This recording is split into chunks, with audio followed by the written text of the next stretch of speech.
pada pertemuan yang ke-8 ya. Mungkin di jadwal kalian tertera yang mengampu adalah Bapak Arif Maulida. Karena beliau berhalangan, maka sementara saya yang menggantikan ya. Untuk pada kesempatan hari ini kita akan memasuki bab baru, karena kemarin kalian sudah sampai pada grafik fungsi yang telah disampaikan oleh Bapak Muhammad Fahmi. Sekarang kalian akan mempelajari tentang kesebangunan dan kekongruenan. Untuk kesebangunan, ya, kita mulai sambil dibuka bukunya ya, yang sudah dapat LKS silahkan dibuka. Di sini ada standar kompetensi dan kompetensi dasar, yaitu memahami kesebangunan bangun datar dan penggunaannya dalam pemecahan masalah. Nanti berarti kita sebagian besar hanya membahas tentang bangun datar. Untuk bangun ruang ada, tapi hanya sebagian kecil. Ini adalah peta konsep apa yang nanti akan kalian pelajari. Kemudian yang sebab pertama yaitu kesebangunan. Apa itu kesebangunan? Kesebangunan di sini ada bermacam-macam benda-benda yang sebangun. Nah, sebelum saya ke definisi kesebangunan, saya ke skala terlebih dahulu. Dulu kalian sudah pernah dapat di kelas 7 maupun di kelas 6 tentang skala. Apa itu skala? Yaitu perbandingan antara ukuran pada gambar atau pada peta dengan ukuran sebenarnya. Perbandingan ukuran pada gambar dibandingkan dengan ukuran sebenarnya. Nah, di sini ukuran pada gambar dan ukuran sebenarnya. Contoh misalkan seperti ini. Pada suatu peta dengan skala 1 dibanding, ya, dibagi itu titik 2 itu membacanya dibanding 1 banding 4.250.000. Jarak antara Surabaya dan Malang adalah 2 cm. Nah, jarak di peta Surabaya dan Malang itu 2 cm. Dengan skala 1 banding 4.250.000. Pertanyaannya, berapa kilometer jarak sebenarnya? Nah, biasanya kalau kalian melihat suatu peta, itu di bagian kiri bawah atau bagian kanan bawah atau pokoknya di bagian bawah itu ada skala. Ya, ada indeks, ada skala, ada legenda. Nah, di situ ada keterangannya. Saat diukur ternyata Surabaya dan Malang itu hanya 2 cm karena pada gambar. Berapa jarak aslinya? Nah, skala di sini 1 banding 4.250.000 itu artinya setiap 1 cm pada peta, 1 cm pada peta itu mewakili 4.250.000 cm di jarak sebenarnya. Berarti 1 cm di peta itu menyatakan jarak sebenarnya 4.250.000 cm. Ini adalah jarak sebenarnya. Kalau dalam sentimeter itu kan banyak. Nah, kita ubah ke dalam satuan yang lebih besar agar angkanya tidak terlalu besar. Kita ubah dalam kilometer karena satuan di pertanyaan adalah kilometer. Kalau senti ke kilo itu naik apa turun? Masih ingat ya, satuan, konversi satuan. Nanti yang pertama adalah kilometer, hektometer, berapa? Oke. Kilometer, hektometer, dekameter, kemudian meter, desimeter, sentimeter. Ya, naik atau turun berapa itu? Ya, naik 5 tingkat ya. Kalau 5 tingkat artinya harus dibagi berapa? Ya, 100.000. Ya, 100.000.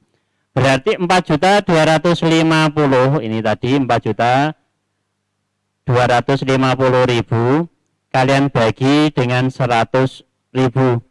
Hasilnya menjadi seperti ini. Berarti kalau 1 sentinya itu 4.250.000, maka 2 sentinya adalah tinggal kalikan 2 menjadi 8.500.000. Dengan tadi senti ke kilo itu dibagi 100.000. Nolnya 5, ini nolnya 5 hilang. Berarti tinggal 85. Ya, berarti tadi 1 senti di peta mewakili 42,5 kilometer. Ini kalau kita buat ke dalam kilometer tadi adalah 42,5 kilometer. Contoh yang kedua, pokoknya intinya adalah setiap 1 senti di peta itu mewakili angka yang di belakangnya dalam satuan senti juga. Ya, satuannya selalu senti kalau skala. Contoh yang kedua, jarak 2 kota 60 km. Nah, ini jarak aslinya. Tentukan jarak kedua kota jika skala pada peta 1/1.500.000. Ingat tadi 1/1.500.000 artinya setiap 1 senti di peta itu menggambarkan jarak asli 1.500.000 cm. Ini maksudnya 1.500.000 cm itu berapa kilo? Nah, tadi dibagi 100.000. 100.000 itu nolnya 5, tinggal hilangkan saja 0,5. Kalau kurang ya berarti tinggal maju komanya. Berarti tinggal 15. Berarti setiap 1 cm itu 15 kilometer. Nah, setiap 15 atau 15 km aslinya digambar hanya 1 cm. Berarti kelipatannya 15, 30, berarti 30 km itu digambar 2. 30 tambah 15, 45. Berarti 45 km itu digambar hanya 3. Dan seterusnya. Berarti kalau 60, dari 15 ke 60 itu berapa kali? 4 kali kan? Berarti di sini juga harus menjadi 4 kalinya. Jadi 1 meter tadi berubah menjadi 4 kalinya, yaitu menjadi 4 cm ya. Inilah jawaban untuk soal kedua. Kita cek pembahasannya seperti ini. Nah, 1/1500 ya, 1.500.000 dikali 6 juta menjadi 4 cm. Kalau kita pakai logika tadi seperti itu. Contoh ketiga sama, ini mencari skala pada peta, tinggal jarak sebenarnya dibandingkan dengan jarak pada peta ya. Nah, hasilnya adalah yang kecil dulu, yaitu jarak peta dibagi jarak sebenarnya. Contoh yang keempat, tinggi sebuah gedung 25 cm. Ini sudah aplikasi pada kehidupan sehari-hari. Tinggi sebuah gedung 25 meter, lebarnya 35 meter. Jika pada layar TV, nah saat di syuting, ternyata gedung itu di TV itu menjadi lebarnya hanya 21. Yang awalnya tadi 35 lebarnya, sekarang menjadi hanya 21. Hitung tinggi gedung pada TV. Nah, yang gedung awalnya tadi 25 saat di syuting menjadi berapa? Nah, ini hubungannya dengan perbandingan senilai dulu di kelas 7 juga.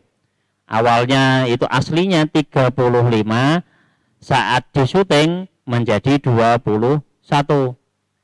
Kemudian yang 25 saat di syuting menjadi berapa kira-kira? Apakah lebih dari 25 atau kurang? Lihat ini awalnya 35 menjadi 21, itu kan berkurang. Berarti otomatis di sini juga harus berkurang. Cara perhitungannya seperti ini. Lihat yang di blok warna kuning. Tinggi pada TV dibandingkan dengan tinggi sebenarnya. Perbandingan ya. Harus yang senilai. Tinggi dengan tinggi, lebar dengan lebar. Jangan kebalik. Pada TV dibandingkan dengan yang sebenarnya sama dengan lebar pada TV dibagi lebar sebenarnya. Urutan yang atas, kalau yang atas tadi adalah TV, maka yang kanan atasnya juga harus TV. Jangan dibalik. Yang atas tinggi, yang kiri tinggi pada TV, yang kanan nanti lebar sebenarnya, enggak boleh. Posisi yang atas, ya. Saya ganti warnanya biar tidak kuning. Nah ini pada TV, maka yang di sini juga harus pada TV. Jangan dibalik, ya. Urutannya harus konsisten, sesuai. Kemudian misalkan tinggi pada TV itu X, kan belum diketahui ya, dicari. Kita misalkan X, boleh huruf yang lain, variabelnya. Dibagi tinggi sebenarnya. Tinggi sebenarnya tadi adalah 25 meter. Kenapa di sini 2500? Karena satuannya nanti adalah sentimeter. Pada TV kan sentimeter, nggak mungkin di TV jadi 25 meter. Terlalu besar ya. Sama dengan lebar pada TV tadi 21 dan lebar sebenarnya 35 meter atau 3500 cm. Kemudian kita gunakan aljabar perkalian silang. Ini kalikan menjadi X sama dengan 21 dikali 2500 dibagi 3500. Nah, silahkan disederhanakan hasilnya berapa. Itulah jawabannya. Dan menghasilkan jawaban 15 cm. Itulah tinggi gedung yang terlihat pada TV. Ya. Jadi kalau kalian ukur dengan penggaris di TV kalian, tingginya hanya ada 15 cm. Walaupun aslinya tadi 25 meter. Paham ya? Nah ini untuk skala. Selanjutnya kita ke sebangunan, materi inti kita. Ya, tadi adalah pembahasan prasyarat. Ya, prasyarat kalian kalau bisa tadi tentang skala, insya Allah nanti yang ini akan lebih mudah. Yang namanya sebangun, dua buah bangun datar dikatakan sebangun jika memiliki bentuk yang sama tetapi ukurannya berbeda. Bentuk podo, ukurannya berbeda. Lihat gambar yang atas ya. Gambar pertama ada gambar dua buah piramid ya. Piramid itu limas ya. Ya, dua buah limas. Kalau kita tadi adalah bangun datar, limas itu kita anggap sebagai segitiga. Ya, bangun datarnya adalah segitiga. Dua buah segitiga yang ukurannya berbeda, bentuknya mirip, itu namanya sebangun. Lihat yang warna biru ini. Kemudian gambar kedua yaitu gambar figura. Pas foto, figura foto yang satu ukurannya besar, satu ukurannya kecil. Ini juga bisa disebut sebangun, asal bentuknya sama, persegi dengan persegi. Jangan yang satu persegi panjang, tidak boleh. Itu sudah beda bangun, bentuknya beda, bukan sama. Yang ketiga gambar bintang. Satu bintangnya agak besar, yang satu bintangnya agak kecil. Ini yang namanya sebangun.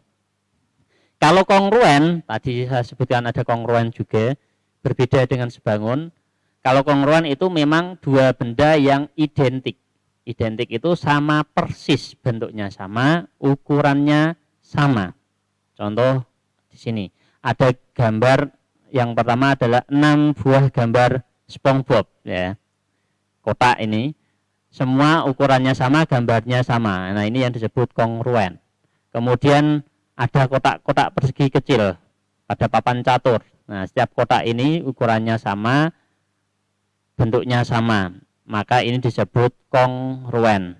Gambar ketiga juga sama, yaitu ada ubin, keramik. Di sini ukurannya pasti sama. Ya. Kecuali nanti kalau ada keterangan ubinnya ukurannya berbeda. Ini adalah pengertian sebangun dan kongruen. Kita ke sebangun dulu, maaf ya, yang ke sebangunan terlebih dahulu. Nah, syaratnya tadi yang sebangun yaitu bentuknya sama, ukurannya berbeda. Nah, yang karena seperti itu, maka syarat agar bisa menjadi seperti itu ada dua. Yang pertama, yaitu sudut yang bersesuaian. Sudut yang bersesuaian itu yang letaknya sama.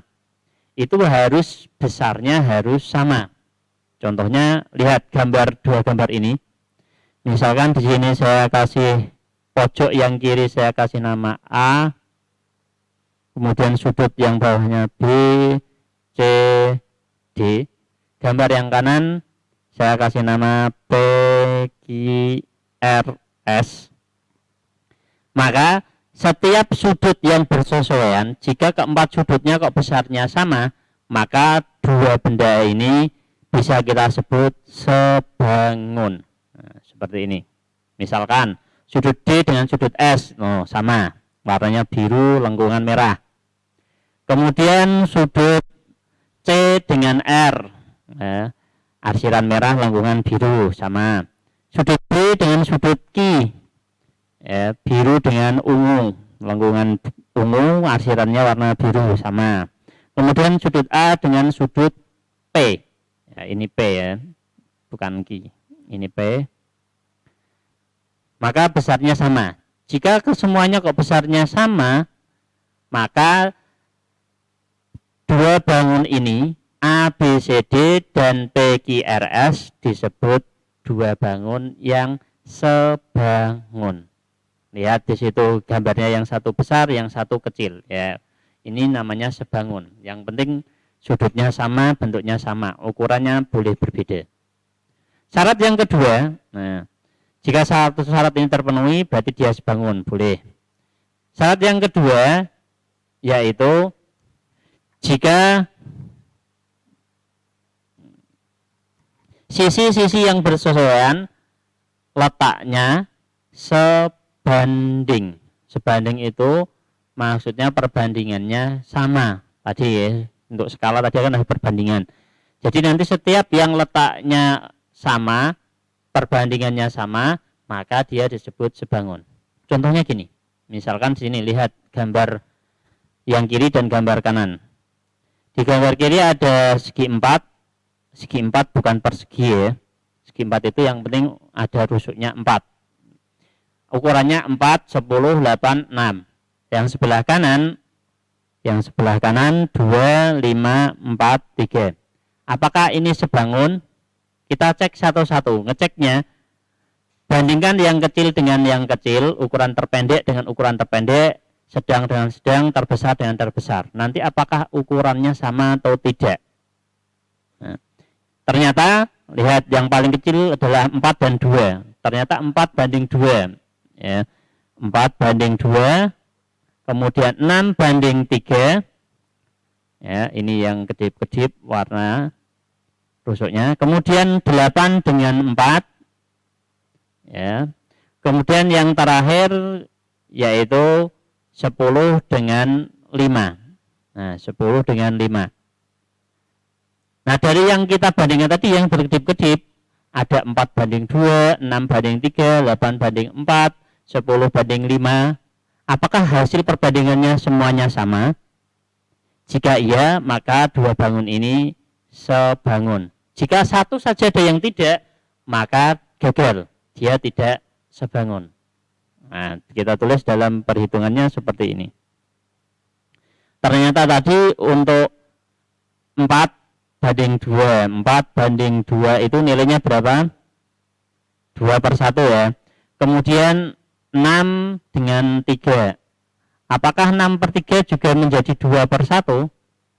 Ya, berarti ini sama. Kemungkinan bisa sebangun ini. Lanjutkan semua rusuknya. 8 dengan 4. 8 banding 4. Apakah 2 banding 1 juga kalau disederhanakan? Oke. Dan yang terakhir adalah 10 banding 5. 10 banding 5. Apakah sama juga 2 banding 1? Jika tidak, maka ini gagal, tidak jadi sebangun. Walaupun tiga-tiganya tadi sama, tapi yang terakhir tidak. Tapi kalau iya, betul, maka dia sebangun. Apakah 10/5 itu sama dengan 2/1? Ya, kalau disederhanakan dibagi 5 semua menjadi 2/1. Karena keempat-empatnya ini nilainya sama, ini yang disebut sebanding, maka 2/4 ini adalah sebangun. Akibatnya kalau 2/3 ini sebangun, maka sudut-sudut yang bersesuaian pasti besarnya sama. Walaupun nanti gambarnya dibuat miring ke sana, miring ke sini, nanti tetap besar sudutnya selalu sama. Jadi gambarnya tidak mesti simetris seperti ini. Ini miringnya kan posisinya sama. Bisa jadi nanti bentuknya tidak seperti itu. Misalkan nanti bentuknya bisa saja seperti ini. Yang satu kotaknya atau segitiga lah.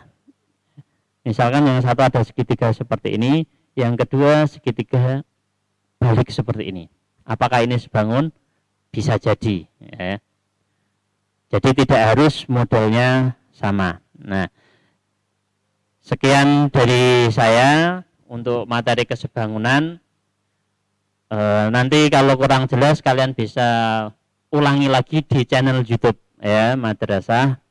Karena mungkin kalau di Zoom mungkin tidak jelas, bisa diulang-ulang lagi di YouTube-nya. Nanti akan diupload. Ya. Jika nanti ada pertanyaan, silahkan bisa langsung lewat WA boleh ke saya atau ke guru yang lain, guru matematika khususnya, bisa ke saya, Pak Fahmi, Pak Maulida, Pak Yusron atau Pak Mahfud. Oke. Ada 5, silahkan yang kalian tahu nomornya atau kalian biasanya lebih paham dengan siapa, bisa kalian tanyakan. Oke. Sekian dari saya untuk pelajaran matematika, saya rasa saya cukupkan sekian. Dan atas